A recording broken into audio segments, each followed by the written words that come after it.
ನಮಸ್ಕಾರ. ಆರ್ಫೆ info YouTube channel ಸ್ವಾಗತ.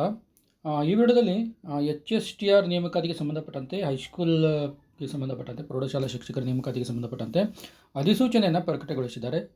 ಈ ಅಧಿಸೂಚನೆಯಲ್ಲಿ ಏನೆಲ್ಲ ಕೊಟ್ಟಿದ್ದಾರೆ, ಏನೆಲ್ಲ ವಿಶೇಷತೆ ಇದೆ, ಪರೀಕ್ಷಾ ದಿನಾಂಕ ಏನು, ಏಜು ಎಷ್ಟು ಕೊಟ್ಟಿದ್ದಾರೆ ಮತ್ತು ಪರೀಕ್ಷೆ ಏನು GKಗೆ ಸಂಬಂಧಪಟ್ಟಂತೆ ಡಿವೈಡ್ ಮಾಡಿದ್ದಾರೆ, ಯಾವ್ಯಾವ ವಿಷಯಕ್ಕೆ ಎಷ್ಟೆಷ್ಟು ಮಾರ್ಕ್ಸು, ಇವೆಲ್ಲವನ್ನು ಹೇಳ್ತಾ ಬರ್ತೀನಿ ಅಂತ ವಿಡಿಯೋವನ್ನು ಎಂಡ್ವರೆಗೆ ನೋಡಿ. ಆದಮೇಲೆ ತಮಗೆಲ್ಲ ಗೊತ್ತಿರುವ ಹಾಗೆ ಈಗ ನೋಟಿಫಿಕೇಷನ್ ಕೊಡ್ತೀವಿ ಅಂದಿದ್ರು. ಈಗ ಕೊಟ್ಟಿದ್ದಾರೆ. ಆಲ್ಮೋಸ್ಟ್ ಆಗಿ ನಾನು ಒಂದು ಡಿವಿಷನನ್ನು ತೊಗೊಂಡಿದ್ದೀನಿ. ಸುಮಾರು 4 ಡಿವಿಷನ್ ಇದೆ. ಎಲ್ಲ ಸೇಮ್ ಆಗಿರ್ತದೆ. ಪೋಸ್ಟ್ ಡಿಸ್ಟ್ರಿಬ್ಯೂಷನ್ ಬೇರೆ ಬೇರೆ ರೀತಿಯಾಗಿರ್ತದೆ. ಓಕೆ, ಇಲ್ಲಿ ಅರ್ಜಿಯನ್ನು ಹಾಕಲಿಕ್ಕೆ ಟೈಮ್ ಅವರು ಹೇಳಿದ್ದಾರೆ. ಆನ್ಲೈನ್ ಅರ್ಜಿಯ ದಿನಾಂಕ 18ನೇ ತಾರೀಕಿಂದ ಸ್ಟಾರ್ಟ್ ಆಗುತ್ತೆ, 7/9ಕ್ಕೆ ಮುಕ್ತಾಯಗೊಳ್ಳುತ್ತೆ ಅಂತ ಕೊಟ್ಟಿದ್ದಾರೆ. ಅಂದರೆ ಆಲ್ಮೋಸ್ಟ್ ಆಗಿ ಒಂದು ತಿಂಗಳು ಏನು ಮಾಡ್ತಾರೆ, ಟೈಮನ್ನು ಕೊಟ್ಟಿದ್ದಾರೆ. ಮತ್ತು ಪ್ಲಸ್ ಒಂದು ತಿಂಗಳ ಓದಲಿಕ್ಕೆ ಟೈಮ್ ಕೊಟ್ಟಿದ್ದಾರೆ. ಅಂದರೆ ನೆಕ್ಸ್ಟ್ ಅಕ್ಟೋಬರ್ 10ಕ್ಕೆ ಪರೀಕ್ಷೆ ಇರ್ತದೆ.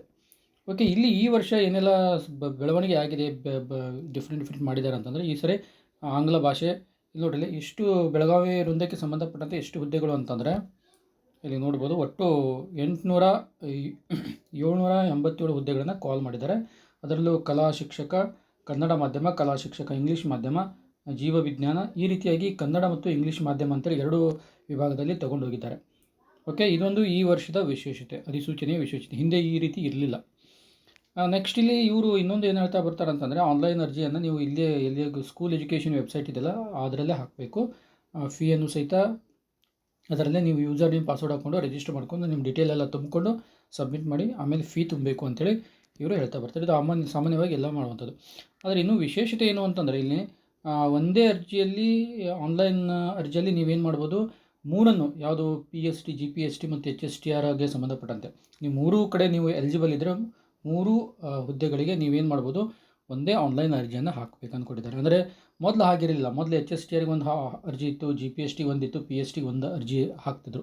ಈಗ ಹಾಗಿಲ್ಲ. ಒಬ್ಬ ಅಭ್ಯರ್ಥಿ 3ರಲ್ಲಿ ಎಲಿಜಿಬಲ್ ಇದ್ದರೆ ಒಂದೇ ಆನ್ಲೈನ್ ಅರ್ಜಿಯಲ್ಲಿ ನೀವು ಎಲ್ಲವನ್ನು ಮೆನ್ಷನ್ ಮಾಡಿಕೊಂಡು ಅರ್ಜಿಯನ್ನು ಹಾಕೋದು. ಜಿಲ್ಲಾ ಕೇಂದ್ರವನ್ನು ಸಹಿತ ನೀವೆಲ್ಲಿ ಕಾಂಪಿಟೇಟಿವ್ ಎಕ್ಸಾಮ್ ಬರ್ತೀರಿ ಅನ್ನೋದನ್ನು ಸಹಿತ ತೋರಿಸ್ಬೋದು. ಆದರೆ ಒಂದಕ್ಕಿಂತ ಹೆಚ್ಚು ಹುದ್ದೆಗಳಿಗೆ ಅರ್ಜಿ ಸಲ್ಲಿಸಿದಾಗ ಏನಾಗುತ್ತೆ, ಅಲ್ಲಿ ಯಾವ ಜಿಲ್ಲೆಯನ್ನು ಆಯ್ಕೆ ಮಾಡ್ಕೋಬೇಕು ಅನ್ನೋದನ್ನು ಅವರೇ ನಿರ್ಧಾರ ಮಾಡ್ತಾರೆ.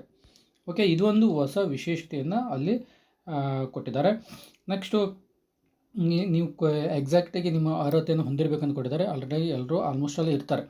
ಮತ್ತು ಪರೀಕ್ಷೆ ಬರಲು ಒಂದು ಜಿಲ್ಲೆಯನ್ನು ಮಾತ್ರ ಆಯ್ಕೆ ಮಾಡಿಕೊಳ್ಳಬೇಕು ಅಂತಿದೆ. ಒಂದು ಜಿಲ್ಲೆಯನ್ನು ಮಾತ್ರ ಆಯ್ಕೆ ಮಾಡಿಕೊಳ್ಳಬೇಕಂತ. ಕೆಲವೊಂದು ಸರಿ ಏನಾಗುತ್ತೆ, GPTಗೆ ಸಂಬಂಧಪಟ್ಟಂತೆ ಒಂದಕ್ಕಿಂತ ಹೆಚ್ಚು ಜಿಲ್ಲೆಗೆ ಅರ್ಜಿ ಸಲ್ಲಿಸುವಂಥ ಅವಕಾಶ ಇರ್ತದೆ. ಉದಾಹರಣೆಗಾಗಿ ಒಬ್ಬರು ಬೆಂಗಳೂರು ಹೆಚ್ಚು ಪೋಸ್ಟ್ ಇದೆ ಅಂದ ತಕ್ಷಣ ಬೆಂಗಳೂರು ಹಾಕ್ಬೋದು, ಮೈಸೂರು ಹಾಕ್ಬೋದು. ಅಷ್ಟು ಫೀ ಡಬಲ್ ತುಂಬ್ತಾ ಹೋಗಬೇಕು. ಆದರೆ ನೀವು ಪರೀಕ್ಷಾ ಕೇಂದ್ರ ಏನು ಮಾಡ್ತೀರಾ, ಮೊದಲೇನಾಗ್ತಿತ್ತು, GPT ಯಾವ ಜಿಲ್ಲೆಯಲ್ಲಿ ಹಾಕಿರ್ತೀರ ಅದೇ ಜಿಲ್ಲೆಯಲ್ಲಿ ಪರೀಕ್ಷೆ ಬರಬೇಕಾಗಿತ್ತು. ಆದರೆ ಈಗೇನಿದೆ, ನೀವು ಒಂದಕ್ಕಿಂತ ಹೆಚ್ಚು ಜಿಲ್ಲೆ ತೊಗೊಂಡ್ರು ಸಹಿತ ಪರೀಕ್ಷಾ ಕೇಂದ್ರವನ್ನು ಒಂದೇ ತೊಗೋಬೇಕಾಗುತ್ತೆ ಅಂತೇಳಿ ಇಲ್ಲಿ ಸ್ಪಷ್ಟವಾಗಿ ಕೊಟ್ಟಿದ್ದಾರೆ.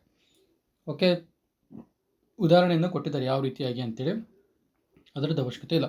ನೆಕ್ಸ್ಟು ಅರ್ಜಿ ಸಲ್ಲಿಸುವ ದಿನಾಂಕ ಎಲ್ಲ ಕೊಟ್ಟಿದ್ದಾರೆ. 18ನೇ ತಾರೀಕಿಂದ ಪ್ರಾರಂಭ ಆಗುತ್ತೆ, 18/8ರಿಂದ 7/9ಕ್ಕೆ ಮುಗಿತದೆ.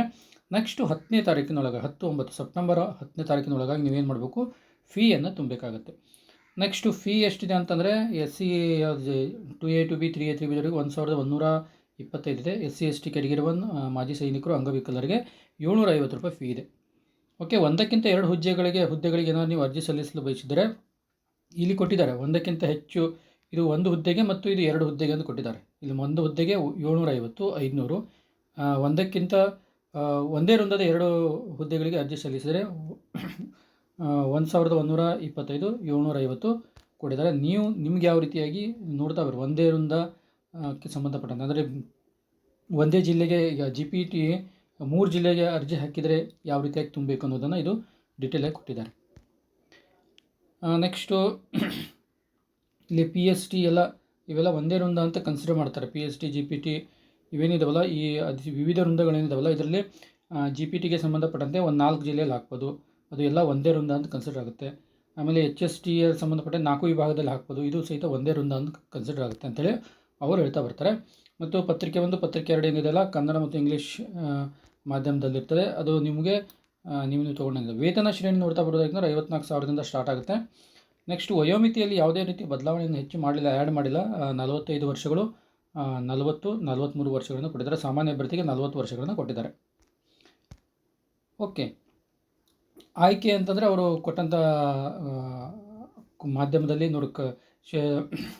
ಕನ್ನಡ ಭಾಷೆ, ಆಂಗ್ಲ ಭಾಷೆ, ಕಲಾ ಕನ್ನಡ ಮಾಧ್ಯಮ, ಇಂಗ್ಲೀಷ್ ಮಾಧ್ಯಮ, ಜೀವ ವಿಜ್ಞಾನವನ್ನು ಕನ್ನಡ ಮಾಧ್ಯಮ, ಇಂಗ್ಲೀಷ್ ಮಾಧ್ಯಮ, ದೈಹಿಕ ಶಿಕ್ಷಣ ಈ ರೀತಿ ಕೊಟ್ಟಿದ್ದಾರೆ ಯಾವ್ಯಾವ ಆಯ್ಕೆ ಅರ್ಹತೆಗಳು. ಅದು ಹೆಚ್ಚು ಅಷ್ಟು ಇಂಪಾರ್ಟೆಂಟ್ ಆಗಲ್ಲ. ನೆಕ್ಸ್ಟ್ ಇಲ್ಲಿ ಕ್ವಾಲಿಫಿಕೇಷನ್ ಕೊಟ್ಟಿದ್ದಾರೆ. ಪದವಿಯಲ್ಲಿ ಕನಿಷ್ಠ ಸರಾಸರಿ 50 ಅಂಕಗಳನ್ನು ತೊಗೊಂಡಿರಬೇಕು, ಬ್ಯಾಚುಲರ್ ಆಫ್ ಎಜುಕೇಷನ್ ಪಡೆದಿರಬೇಕು. ಡಿಗ್ರಿಯಲ್ಲಿ ಯಾವ ರೀತಿ ಆದಂಥ ಸಬ್ಜೆಕ್ಟನ್ನು ತೊಗೋಬೇಕು ಅಂತಿದೆ, ಇದು ಆಲ್ಮೋಸ್ಟ್ ಆಗಿ ನಿಮಗೆ ಗೊತ್ತಿರುವಂಥದ್ದು. ಕನ್ನಡ ವಿಷಯದವರು ಆಪ್ಷನಲ್ ಕನ್ನಡವನ್ನು ಮಾಡಿರಬೇಕು, ಅಥವಾ ನೀವು ಬಿ ಎಡಲ್ಲಿ ಕನ್ನಡ ಮಾಡಿಕೊಂಡು ಪಿ ಜಿ ಏನಾದರೂ ಕನ್ನಡದಲ್ಲಿ ಮಾಡ್ಕೊಂಡಿರಬೇಕು. ಸಹಶಿಕ್ಷಕರು ಆಂಗ್ಲ ಭಾಷೆಯದ್ದವರು ಸಹಿತ ಕಲಾ ಪದವಿಯನ್ನು ಹೊಂದಿರಬೇಕು ಮತ್ತು ಆಂಗ್ಲ ಭಾಷೆಯಲ್ಲೇ ಒಂದು ಐಚ್ಛಿಕ ವಿಷಯನಾಗಿ ಓದಿರಬೇಕು. ಇದೆಲ್ಲ ನಿಮಗೆ ಗೊತ್ತಿರುವಂಥದ್ದು. ಕನ್ನಡ ಮಾಧ್ಯಮ ಮತ್ತು ಆಂಗ್ಲ ಮಾಧ್ಯಮ ಕಲಾ ಶಿಕ್ಷಕರು ಏನು ಮಾಡಬೇಕು, ಎರಡು ಓದಿರಬೇಕು. ಇತಿಹಾಸ, ಅರ್ಥಶಾಸ್ತ್ರ, ರಸಾಯನಶಾಸ್ತ್ರ, ಭೂಗೋಳಶಾಸ್ತ್ರ, ಸಮಾಜಶಾಸ್ತ್ರ ಇವೆರಡನ್ನು ಓದಿರಬೇಕು, ಬಿ ಎಡನ್ನು ಮಾಡಿರಬೇಕು. ಇವೆಲ್ಲ ಇದೆ.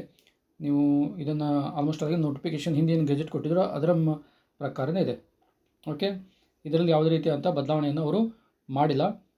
ಸಾಮಾನ್ಯ ಸೂಚನೆಯಲ್ಲಿಯೂ ಸಹಿತ ಹೇಳ್ತಾರೆ 1:1 ಅನುಪಾತದಲ್ಲಿ ದಾಖಲಾತಿ ಕರಿತೀವಿ. ಆಮೇಲೆ ಲಿಸ್ಟನ್ನು 1:1 ಇದರಲ್ಲಿ ಹಚ್ತೀವಿ. ಅದು ನೀವೇನಾದರೂ ಒಂದಕ್ಕಿಂತ ಹೆಚ್ಚು, ಈಗ PST, GPST ಮತ್ತು HSTRಗೆ 3ಕ್ಕೂ ಆಯ್ಕೆ ಆದಾಗ ನೀವು ಲಿಖಿತ ರೂಪದಲ್ಲಿ ಯಾವ ಹುದ್ದೆಗೆ ಹೋಗ್ತೀರಿ, ಮತ್ತು GPSTಯಲ್ಲಿ ಒಂದಕ್ಕಿಂತ ಹೆಚ್ಚು ಜಿಲ್ಲೆಗಳಿಗೆ ಆಯ್ಕೆ ಆದಾಗ ಯಾವ ಜಿಲ್ಲೆಗೆ ಹೋಗ್ತೀರಿ ಅನ್ನೋದನ್ನು ನೀವು ಲಿಖಿತ ರೂಪದಲ್ಲಿ ಕೊಡಬೇಕು ಅಂತಲೇ ಅವರು ಕೊಡ್ತಾರೆ. ಓಕೆ, ಮೆರಿಟಿಗಂತೂ ಇದಿದೆ. 85% ನಿಮ್ಮದು CETಯನ್ನು ಕನ್ಸಿಡರ್ ಮಾಡ್ತಾರೆ. ಪದವಿಯ 13%, ಬಿ ಎಡಲ್ಲಿ 2% ಅಂತ ಕೊಟ್ಟಿದ್ದಾರೆ. ನೆಕ್ಸ್ಟು ಸ್ಪರ್ಧಾತ್ಮಕ ಪರೀಕ್ಷೆ ಆಯಿತು. ನೆಕ್ಸ್ಟು ಮೀಸಲಾತಿ ಬಗ್ಗೆ ಇದೆ. ಮೀಸಲಾತಿ ಆಲ್ಮೋಸ್ಟ್ ಆಗಿ ಆಲ್ರೆಡಿ ತೆಗೆಸಿರ್ತೀರಿ ಎಲ್ಲ. ಜಾತಿ ಪ್ರಮಾಣಪತ್ರ ಆಗಿರ್ಬೋದು, ಕನ್ನಡ ಮಾಧ್ಯಮ, ಗ್ರಾಮೀಣ, ರೂರಲ್ಲು, ಇದ್ರ ಬಗ್ಗೆ ನಿಮಗೆ ಹೇಳುವಂಥ ಅವಶ್ಯಕತೆ ಇಲ್ಲ. ಯಾಕಂದರೆ ವಿವಿಧ ನೇಮಕಾತಿಗಳಿಗೆ ಏನು ತೆಗೆಸಿದ್ರಲ್ಲ ಅದನ್ನೇ ನೀವು ಕಂಟಿನ್ಯೂ ಮಾಡಿ, ಮತ್ತು ಬೇರೆ ತೆಗೆಸುವಂಥ ಅವಶ್ಯಕತೆ ಇರೋದಿಲ್ಲ. ನೆಕ್ಸ್ಟು ಪರೀಕ್ಷಾ ದಿನಾಂಕವನ್ನು ಕೊಟ್ಟಿದ್ದಾರೆ. 12ನೇ ತಾರೀಕು ಮತ್ತು 13ನೇ ತಾರೀಕು ಅಂತೇಳಿ ಕೊಟ್ಟಿದ್ದಾರೆ. ಹೀಗಾಗಿ ಇದನ್ನು ಸ್ವಲ್ಪ ಕರೆಕ್ಟಾಗಿ ನೋಡ್ಕೊಳ್ಳಿ, ಯಾವ ಟೈಮಿಗೆ ಏನೇನು ಅಂತೇಳಿ. ಸಾಮಾನ್ಯ CBZನವರಿಗೆ ಆರ್ಟ್ಸ್, ಕನ್ನಡ, ಇಂಗ್ಲೀಷ್ ಈ ರೀತಿಯಾಗಿ ಕೊಟ್ಟಿದ್ದಾರೆ. ಇದನ್ನು ಸ್ವಲ್ಪ ಕರೆಕ್ಟಾಗಿ ನೋಡ್ಕೊಂಡಿಟ್ಕೊಡ್ರಿ. ನೆಕ್ಸ್ಟು ಡಿವೈಡನ್ನು ಕರೆಕ್ಟಾಗಿ ಗೊತ್ತಿರಬೇಕು. ಸಾಮಾನ್ಯ ಜ್ಞಾನ ಪ್ರಚಲಿತಕ್ಕೆ 20 ಇದೆ, ಸಾಮಾನ್ಯ ಕನ್ನಡ 10, ಇಂಗ್ಲೀಷ್ 10, ಮನೋವಿಜ್ಞಾನಕ್ಕೆ 15 ಇದೆ, ಮೆಂಟಲ್ ಎಬಿಲಿಟಿಗೆ 15 ಇದೆ, ಗಣಕಯಂತ್ರಕ್ಕೆ 15 ಇದೆ, ಮತ್ತು ಮೌಲ್ಯ ಶಿಕ್ಷಣಕ್ಕೆ 15 ಇದೆ. ಅಂದರೆ ಒಟ್ಟಾರೆಯಾಗಿ 100 ಅಂಕದ ಪ್ರಶ್ನೆನ ಈ ರೀತಿಯಾಗಿ ಡಿವೈಡ್ ಮಾಡಿದರೆ, ಎರಡನೇ ಪ್ರಶ್ನೆ ಅಂತೂ ನಿಮ್ಮ ವಿಷಯಕ್ಕೆ ಸಂಬಂಧಪಟ್ಟಂತಾಗುತ್ತೆ. 100 ಅಂಕದ ಪ್ರಶ್ನೆ ಇರ್ತದೆ, ನೀವು OMR ಸೀಟಲ್ಲಿ ಬರೆಯುವಂಥದ್ದು ಇರ್ತದೆ. ಓಕೆ, ಸ್ಪರ್ಧಾತ್ಮಕ ಪರೀಕ್ಷೆಗೆ ಕಡ್ಡಾಯವಾಗಿ ಪಾಲಿಸಬೇಕಾದಂಥದ್ದು ಅಂತಂದರೆ ಇಲ್ಲಿ ಏನೂ ಸಮಸ್ಯೆ ಇಲ್ಲ. ಎಲ್ಲವೂ OMR ರೀತಿಯಲ್ಲೇ ಬರೀತಿದ್ದಾರಲ್ಲ ಅದೇ ರೀತಿ ಬರೆಯೋದು. ಹೋದ್ರೆ ಒಂದು ಬದಲಾವಣೆ ಏನು ಮಾಡಿದ್ದಾರೆ, ನೆಗೆಟಿವ್ ಅಂಕವನ್ನು ತಂದಿದ್ದಾರೆ ಇಲ್ಲಿ. ಓಕೆ, 0.25 ನೆಗೆಟಿವ್ ಅಂಕ ಇರ್ತದೆ, ಮತ್ತು 5ನೇ ಇರುತ್ತೆ. ಏನು KEAದವ್ರು ಯಾವ ರೀತಿಯಾಗಿ ಮಾಡಿದರೋ ಅದೇ ರೀತಿಯಾಗಿ 5ನೇ ಒಂದು ಆಪ್ಷನನ್ನು ಕೊಟ್ಟಿದ್ದಾರೆ. ಯಾರು ಎಕ್ಸಾಮ್ನಲ್ಲಿ ಅಟೆಂಡ್ ಮಾಡೋದಿಲ್ಲ ಅವರು 5ನೇ ವೃತ್ತವನ್ನು ಹಾಕಬೇಕು. ಬಿಟ್ಟರು ಸಹಿತ ನಿಮಗೆ ನೆಗೆಟಿವ್ ಮಾರ್ಕಿಂಗ್ ಇರ್ತದೆ ಅಂತ ಕೊಡ್ತಾರೆ. ಕೀ ಉತ್ತರಗಳನ್ನು ಪ್ರಕಟಿಸ್ತೀವಿ ಅಂತ ಕೊಟ್ಟಿದ್ದಾರೆ. ಏನೇ ಆಕ್ಷೇಪಣೆಗಿದ್ದರೂ ಅವಕಾಶ ಕೊಡ್ತೀವಿ. ಸ್ಪರ್ಧಾತ್ಮಕ ಪರೀಕ್ಷೆ ಫಲಿತಾಂಶ ಇದೆಲ್ಲ ಮುನ್ನಡೆಯುವಂಥ ಒಂದು ಸಾಮಾನ್ಯ ಪ್ರಕ್ರಿಯೆ. ಅಂದರೆ ಈ ರೀತಿಯಾದಂಥ ನೋಟಿಫಿಕೇಷನನ್ನು ಹೊರಡಿಸಿದ್ದಾರೆ ಅತಿ ಶೀಘ್ರದಲ್ಲಿ. ಮತ್ತು ಬೆಳಗಾವಿ ವಿಭಾಗದಲ್ಲಿ ಯಾವ್ಯಾವ ರೀತಿಯಾಗಿ ಪೋಸ್ಟ್ ಡಿವೈಡ್ ಆಗಿದೆ ಜಿಲ್ಲಾ ಮಟ್ಟದಲ್ಲಿ ಅನ್ನೋದಿದೆ. ಇದನ್ನೂ ಸಹಿತ ಸ್ವಲ್ಪ ನೋಡ್ಕೊಳ್ಳಿ, ನಿಮ್ಮ ಜಿಲ್ಲೆಗೆ ಎಷ್ಟಿದೆ ಅಂಥೇಳಿ. ಓಕೆ, ಇದೆಲ್ಲ ನೋಡಿಕೊಂಡು ನೀವೇನು ಮಾಡ್ಬೋದು, ಅರ್ಜಿಯನ್ನು ಸಲ್ಲಿಸ್ಬೋದು. ಒಮ್ಮೆ ಸರಿಯಾಗಿ ಇನ್ನೊಮ್ಮೆ ನೋಟಿಫಿಕೇಷನನ್ನು ಓದ್ಕೊಂಡು ನೀವು ಅರ್ಜಿಯನ್ನು ಸಲ್ಲಿಸಿ. ಮತ್ತು ಡಿಸ್ಕ್ರಿಪ್ಷನ್ ಬಾಕ್ಸಲ್ಲಿ ಪ್ರೌಢಶಾಲಾ ಶಿಕ್ಷಕರ ನೇಮಕಾತಿ ಗುಂಪಿದೆ, ಇಂಟ್ರೆಸ್ಟ್ ಇರುವಂಥ ಕ್ಯಾಂಡಿಡೇಟ್ಸ್ ಸಹಿತ ಜಾಯ್ನ್ ಆಗ್ಬೋದು. Okay, thank you.